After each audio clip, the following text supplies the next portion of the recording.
Welcome to D news. నేను మీ ఆదిలక్ష్మి. బులెటిన్ల ముందుగా headlines. PM Kusum solar విద్యుత్ ప్లాంట్స్ ఎయిర్పోర్ట్ల నిర్మాణాలకు భూముల గుర్తింపును వేగవంతం చేశామన్న జేసీ గోపాలకృష్ణ. రాష్ట్ర ప్రభుత్వ ప్రధాన కార్యదర్శి కె విజయానంద్ వీడియో కాన్ఫరెన్స్. ఘనంగా తెలుగు భాషోద్యమ పితామహుడు గిడుగు రామ్మూర్తి పంతులు జయంతి.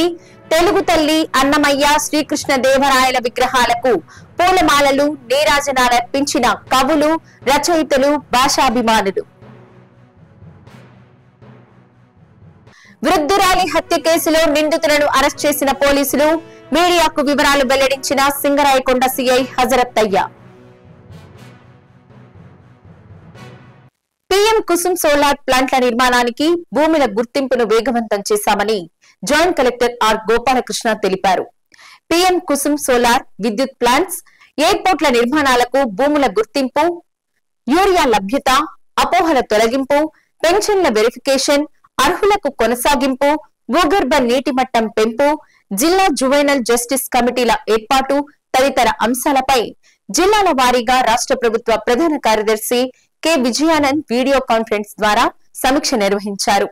వీడియో కాన్ఫరెన్స్ లో irrigation SE Varalakshmi, DRDA PD Narayana, ICDS PD Suvarna, జిల్లా వ్యవసాయ అధికారి శ్రీనివాసరావు, మార్క్ఫెడ్ జిల్లా మేనేజర్ హరికృష్ణ తదితరులు పాల్గొన్నారు.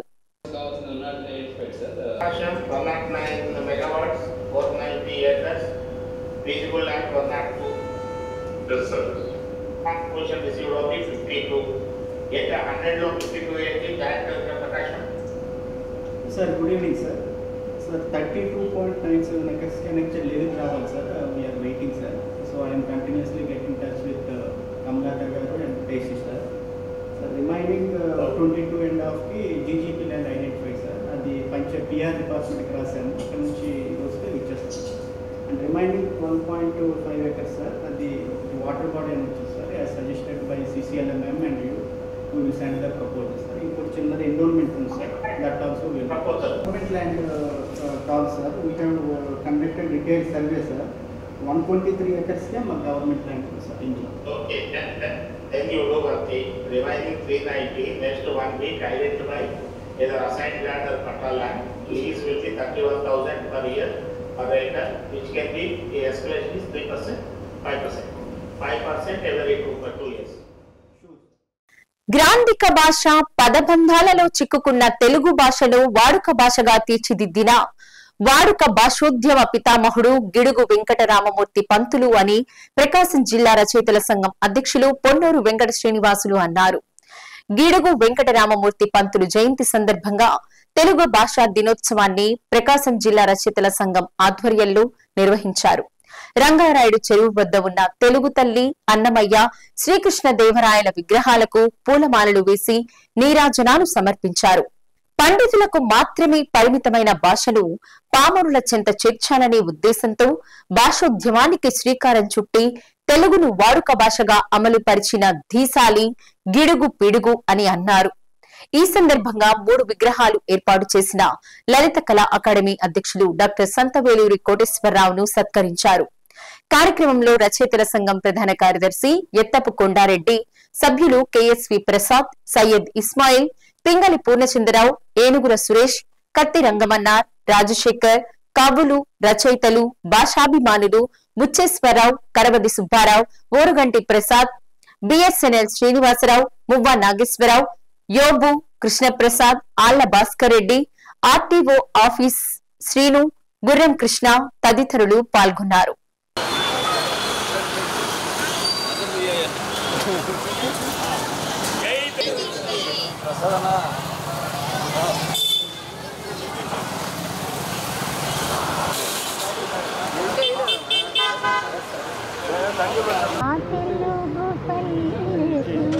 మల్లె పూదండ మా కన్న తల్లికి మంగళారతులు,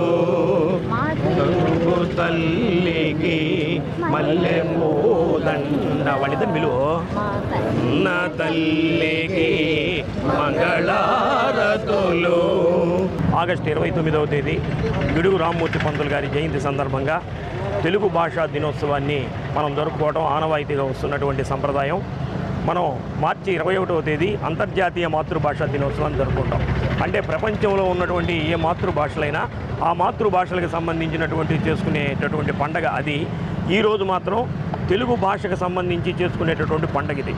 ఎందుకు చేసుకుంటున్నామంటే గిడుగు రామ్మూర్తి పంతులు గారు ఆ రోజు స్వాతంత్ర పోరాటంలో ఏ విధంగా అయితే స్వాతంత్రం కోసం పోరాటం చేశారో భాష కోసం అటువంటి సమరం చేసినటువంటి మహానుభావుడు గిడుగు రామ్మూర్తి పంతులు గారు.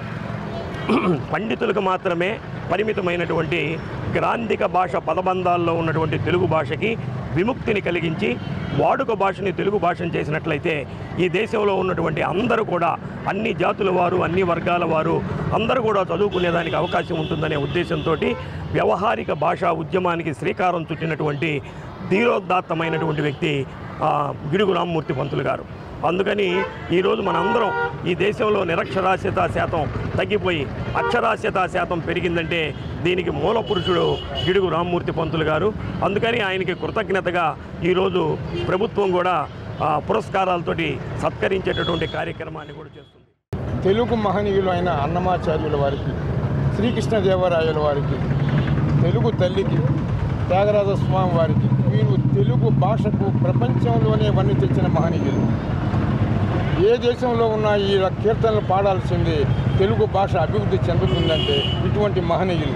ఇటువంటి కార్యక్రమం మనమే కాకుండా చిన్నపిల్లలో ఉండే వాళ్ళ యొక్క కళని, వాళ్ళ యొక్క తెలుగుతనాన్ని చిన్న పిల్లల సైతం తీసుకొచ్చిన తర్వాతనే ఈ తెలుగు భాష ఇంకా అభివృద్ధి చెందుతుందని, అప్పటికీ ఈ గిడుగు రామ్మూర్తి పంతులు గారి యొక్క ఆశయం నెరవేరుతుందని, చిన్నపిల్లలకి నేర్పిస్తే చిన్నపిల్లలకి తెలుగు భాష యొక్క గొప్పతనాన్ని, తెలుగు గొప్పతనాన్ని, మన తల్లి భాష గొప్పతనాన్ని తెలియజెప్తే అంతకంటే ఆనందమైన రోజు కాదు.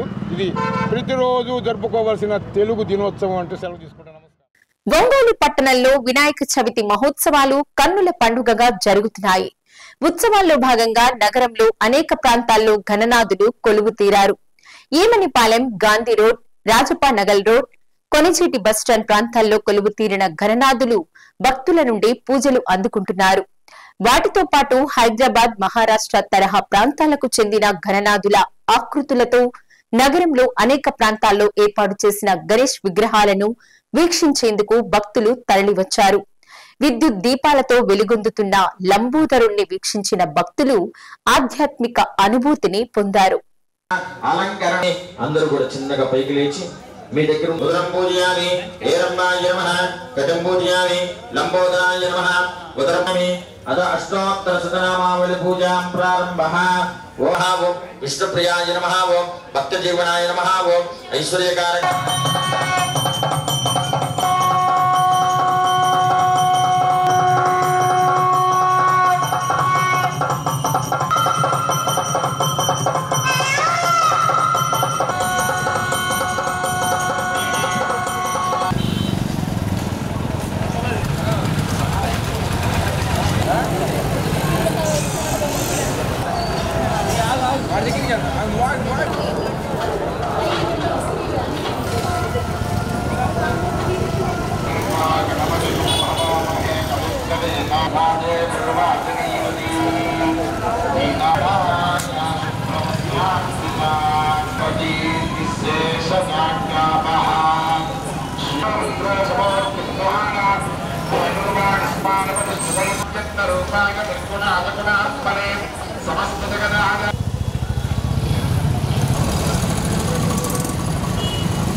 ఆర్థిక అక్షరాస్యత పట్ల ప్రతి ఒక్కరూ అవగాహన పెంపొందించుకొని విధుల నిర్వహణలో సక్రమంగా పనిచేయాలని డిఆర్డీఏ పీడీ నారాయణ తెలిపారు. వెలుగు డిఆర్డీఏ పరిధిలోని ఎంపిక చేసిన VOL కు ఆర్థిక అక్షరాస్యతపై శిక్షణ కార్యక్రమాన్ని రూట్ సెట్ ఆధ్వర్యంలో నిర్వహించారు. బ్యాంకు కార్యక్రమాల నిర్వహణ పట్ల అవగాహన పెంపొందించుకోవడం పట్ల ఎలాంటి ఇబ్బందులు లేకుండా విధులు నిర్వహించవచ్చని పిడి నారాయణ అన్నారు. రుణాలు తీసుకున్న తర్వాత సక్రమంగా చెల్లించడం, ఆర్థిక అవగాహన కలిగి ఉండాలని తెలిపారు. 6 రోజుల పాటు అందించే ఉచిత శిక్షణలో నేర్చుకున్న అంశాలను గ్రామ స్థాయి వరకు తీసుకెళ్లి మహిళల్లో అవగాహన కల్పించడంలో అనేక ప్రయోజనాలు కలుగుతాయని తెలిపారు. కార్యక్రమంలో రూట్ సెట్ ట్రైనర్ బాపూజీతో పాటు డిఆర్డీఏ అధికారులు, సిబ్బంది పాల్గొన్నారు.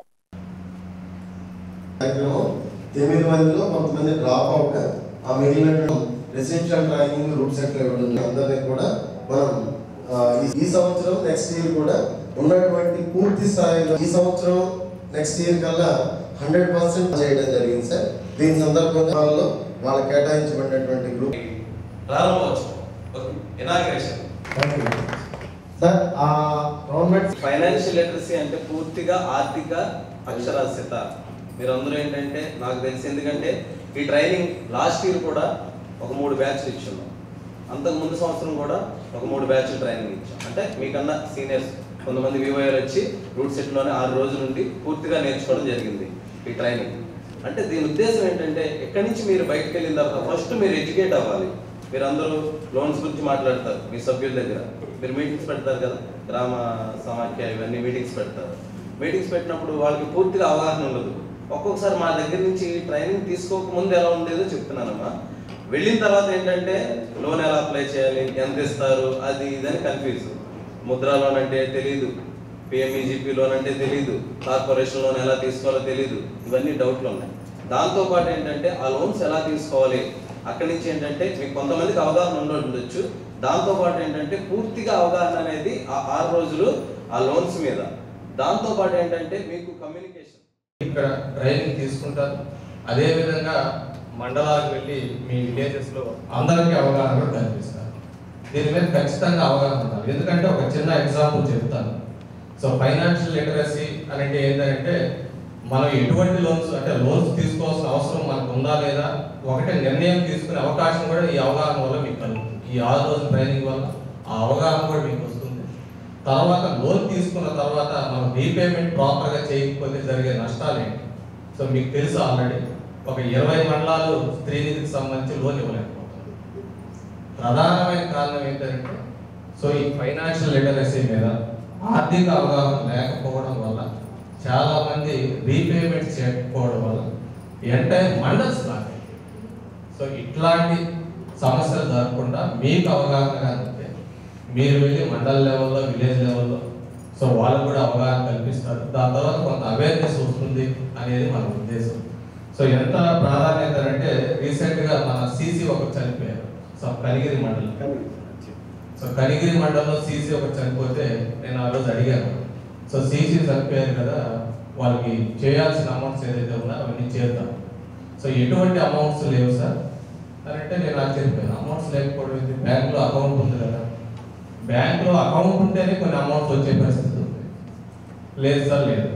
రీజన్ ఏంటంటే, గవర్నమెంట్ ఎంప్లాయ్ అయినప్పుడు వాళ్ళ account saving bank, salary account bank. Vanteri వృద్ధురాలి హత్య కేసును సింగరాయకొండ పోలీసులు ఛేదించారు. మీడియా సమావేశంలో సిఐ హజరత్తయ్య వివరాలు వెల్లడించారు. సింగరాయకొండ గ్రామం సుబ్బరామిరెడ్డి నగర్ కు చెందిన నత్తల మమత, ఆమె కుమారుడు మణికంఠ, మధుమాల, మాధురి వాయిదాల రూపంలో తిరిగి చెల్లించేలా చెరుకూరి వంటరి మహిళ సుబ్బాయమ్మ వద్ద 4 ఏళ్ల కిందట వడ్డీకి అప్పు తీసుకున్నారు. గత 6 నెలలుగా వాయిదాలు చెల్లించకపోవడంతో ఆమె అసభ్యకరంగా దూషించింది. దీంతో అంతమొందించేందుకు కుట్ర పన్నారు. గత 10 రోజులుగా ఆమెతో సన్నిహితంగా మెలిగారు. శనివారం రాత్రి మమత, మాధురి పాయసంలో నిద్రమాత్రలు కలిపి తినిపించారు. మత్తులోకి వెళ్లాక చరవాణి ద్వారా సమాచారం ఇచ్చి మణికంఠను రప్పించారు. అనంతరం ఆమె కాళ్లు, చేతులు కదలకుండా పట్టుకుని దిండుతో ఊపిరాడకుండా చేసి హత్య చేసినట్లు తెలిపారు. నిందితులను కోర్టులో హాజరుపరచగా న్యాయమూర్తి రిమాండ్ విధించారు. త్వరితగతిన కేసు ఛేదించిన CI Hazarathaiah, SI Mahendra, ASI Mohiddin, సిబ్బంది తిరుపతి స్వామి, శ్రీను, రమణ, విజయ్, మౌలాలి, అనుష, శివకుమారిలను జిల్లా ఉన్నతాధికారులు అభినందించారు. సింగరాయకొండ ఎస్ఐ మహేంద్ర వారి సిబ్బందితో సహాయంతో ఈరోజు మార్నింగ్ మన సౌత్ బైపాస్ దగ్గర వీళ్ళు వచ్చిన సమాచారం మీద మధ్యవర్తుల సమక్షంలో వీళ్ళు పట్టుకోవడం, ఆ తర్వాత ఏం జరిగిందని యొక్క ముద్దాయిని విచారిస్తే వీళ్ళు ఈ మమత అనే ఆమె నేటివ్ ప్లేస్ వచ్చి అమ్మగారిది ఓగూరు. ఈ 19 years బ్యాక్ టంగుటూరులో ఉన్నటువంటి ముసలిరావుకి ఇచ్చి మ్యారేజ్ చేయడం జరిగింది. వీళ్ళకి ఒక పాప బాబు జన్మించారు. సో వాళ్ళ తమ్ముడు అక్క అయినటువంటి ఎవరైతే తన భర్త అక్క అయినటువంటి మాధురి, అలాగే ఈ నత్తల మమతా కూతురు మణికంఠ, వీళ్ళ ముగ్గురు కూడా ఈ భార్యాభర్త డిస్ప్యూట్ వచ్చి సింగరాయకొండ మామూలు కాలనీలో నివాసం ఉంటూ ఇక్కడ చెరుకూరు సుబ్బాయమ్మ అని చెప్పి చేపల మార్కెట్ దగ్గర బొంకు పెట్టుకొని జీవిస్తుంటుంది. ఆమెతో వీళ్ళకి పరిచయం ఏర్పడింది. వీళ్ళు కొంత అప్పు ఆమె దగ్గర వీళ్ళ పెళ్లి పాప మ్యారేజ్ సంబంధించి కొంత అప్పు చేశారు. అనుకోకుండా 23వ తారీఖు వీళ్ళకి ఆలోచన తెలియకుండా సుబ్బాయమ్మకి ఆ సుబ్బాయమ్మ ఈ మమతాకు ఫోన్ చేసి కొంచెం వేడి చేస్తుంది, కొంచెం బెల్లం పాయసం తీసుకొని రమ్మని చెప్పి చెబితే దాని మీద వీళ్ళు అవకాశం అదునుగా చూసుకొని ఆ యొక్క బెల్లం పాయసంలో ఈ నిద్ర మాత్రలు వేసుకున్నటువంటి మాదిరి వేసుకున్న మాత్రని కొన్ని మాత్రలు ఎక్కువ మోతాదులో పొడి చేసి ఆ పాయసం కలుపుకొని యొక్క సుబ్బాయమ్మ ఇంటికి వచ్చి ఆమె తాపిస్తారు. తాగిన తర్వాత ఆమె తిన్న తర్వాత పాయసం భోజనం చేస్తుంది. చేసిన తర్వాత వీళ్ళు అనుకున్న ప్రకారం అంత గొడవ పడి ఆమె నెడితే మంచం మీద పడుతుంది. అప్పుడు ఆమెను చంపాలని చెప్పి వీళ్ళిద్దరూ మాధురి మమత ఇద్దరు కూడా ప్లాన్ చేసుకొని ఈ మాధురి కాలు పట్టుకొని మమత దిండేసి చంపడానికి ప్రయత్నం చేస్తుంది. వీళ్ళు కాకపోయేటప్పటికి వాళ్ళ కొడుకు మణికంఠకి ఫోన్ చేసి రమ్మని చెప్తారు. ఇతను కూడా వచ్చి ముగ్గురు కలిసి మణికంఠ కుతికి దగ్గర పట్టుకొని ఆమె చంపడము, అలాగే కాలు చేతులు మమత చేతులు పట్టుకోవడం, మాధురి కాలు పట్టుకొని ఆ విధంగా చనిపోయిన తర్వాత ఆమె మెల్ల ఉన్నటువంటి యొక్క గోపి చైను మమత తీసుకోవడం, అలాగే ఈ బంగారు వస్తువులు, ఈ డబ్బులు కూడా ఏటీఎం కార్డు ఇవన్నీ తీసుకొని ఈ అబ్బాయి కూడా వెళ్ళిపోవడం జరుగుతుంది. తర్వాత వాళ్ళిద్దరు కూడా నిదానంగా ఇంటికి వెళ్తారు. సో దీని మీద మాకు సమాచారం వస్తే ఈరోజు సింగరాయకొండ ఎస్ఐ గారు మేమందరం కలిసి కూడా అరెస్ట్ చేయడం జరిగింది. కూటమి ప్రభుత్వ విద్యుత్ సంస్కరణలను వ్యతిరేకిస్తూ సిపిఎం సిపిఐ నాయకులు కార్యకర్తలు చీరాల గడియార స్తంభం సెంటర్లో నిరసన కార్యక్రమం చేపట్టారు. 2000 ఆగస్టు 28న విద్యుత్ సంస్కరణలకు వ్యతిరేకంగా పోరాడి బషీరాబాద్ లో జరిగిన కాల్పుల్లో మృతి చెందిన వారికి జోహార్లు తెలుపుతూ నిరసన చేపట్టారు. వామపక్షాల నాయకులు మాట్లాడుతూ గత జగన్మోహన్ రెడ్డి ప్రభుత్వంలో ప్రారంభించిన విద్యుత్ సంస్కరణలను కూటమి ప్రభుత్వం వేగవంతంగా అమలు చేస్తోందని, స్మార్ట్ మీటర్లు పెడుతూ ప్రజలపై పెనుభారం మోపుతూ ప్రైవేట్ సంస్థలకు లక్షల కోట్లు దోచిపెడుతోందని మండిపడ్డారు.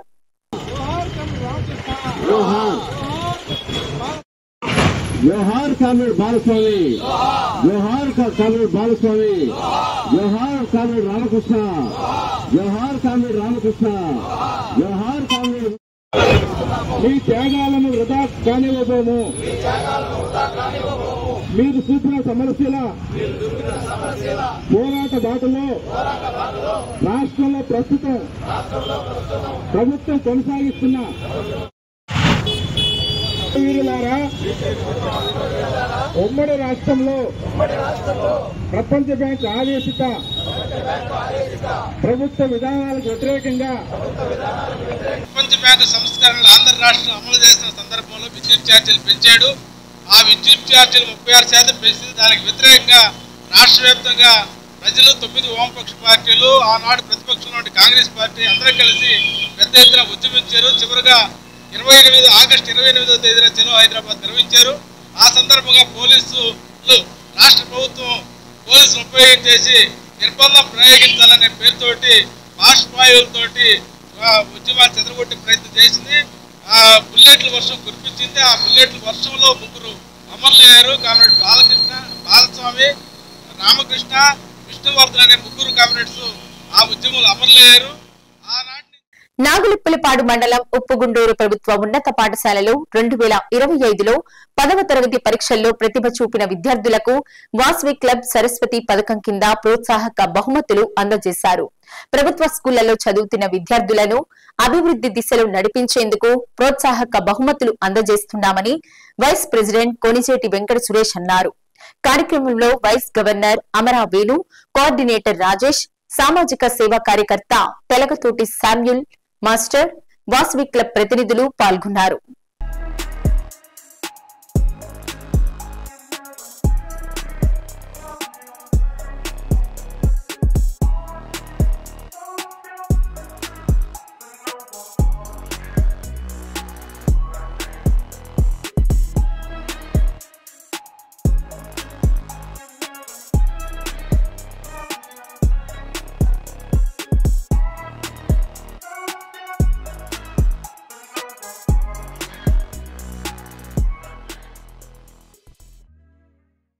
మందకృష్ణ మాదిగ నాయకత్వంలో గత 18 సంవత్సరాల కిందట ఉమ్మడి ఆంధ్రప్రదేశ్ లో వికలాంగుల హక్కుల పోరాట సమితి ఏర్పాటు చేసి 3,000 ఉన్న వికలాంగుల పెన్షన్ 6,000 రూపాయలకు ప్రభుత్వం చేత పెంపు చేసిన ఘనత దక్కుతుందని ఎంఆర్పీఎస్ మండల అధ్యక్షులు పాలుపోగు సుబ్బారావు మాదిక అన్నారు. దివ్యాంగులకు అనేక సంక్షేమ పథకాలు అందిస్తూ 3 చక్రాల మోటార్ సైకిళ్లు ఇచ్చిన ఘనత ముఖ్యమంత్రి చంద్రబాబు నాయుడుకు దక్కుతుందని అద్దంకి నియోజకవర్గ గౌరవ సలహాదారు నెహెమ్యా అన్నారు. కార్యక్రమంలో వికలాంగుల పోరాట సమితి నాయకులు అప్పారావు, పూనూరి రమేష్, దాసరి బుల్లయ్య, సుబ్బారావు, అప్పారావు తదితరులు పాల్గొన్నారు.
దివ్యాంగులు 500 పెన్షన్ తోటి బాగా ఇబ్బంది పడుతున్న టైంలో మందకృష్ణ మాదిగ గారు దివ్యాంగులకు న్యాయం చేయాలి అనే ఉద్దేశంతో 18 సంవత్సరాల క్రితం మా యందు పోరాడి 1,500 పెన్షన్ చేయించి 1,500 తర్వాత 3,000 చేయించి 3,000 తర్వాత గత ఎన్నికల్లో కూటమి ప్రభుత్వం 6,000 ఇవ్వండి వికలాంగులకి అని చెప్పి 6,000 ఒప్పించి అట్నే చంద్రబాబు నాయుడు గారు గెలిచిన తర్వాత దివ్యాంగులకి 6,000 రూపాయల పెన్షన్ శాంక్షన్ చేస్తున్నామని ప్రకటించడంతో మాకు సంతోషంగా ఉంది.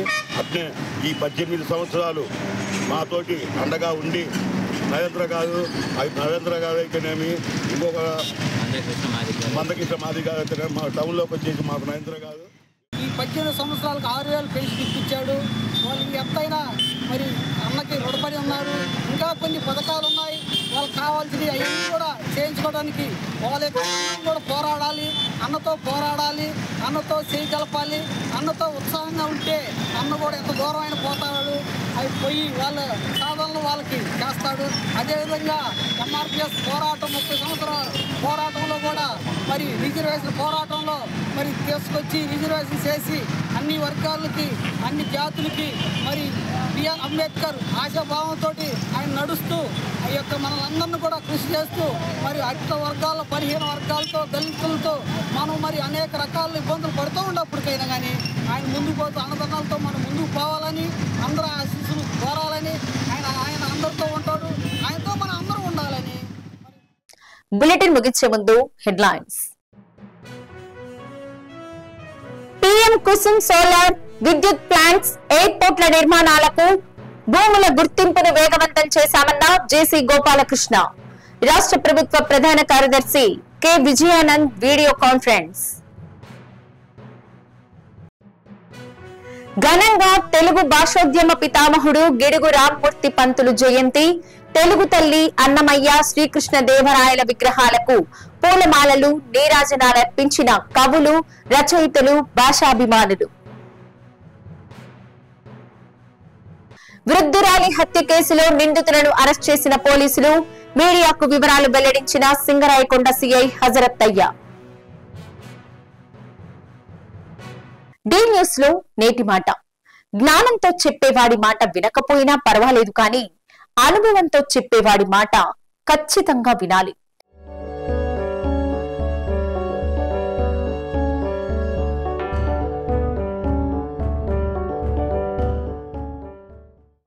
డి న్యూస్ ఇంతటితో సమాప్తం. నిరంతరం చూస్తూ ఉండండి డి న్యూస్.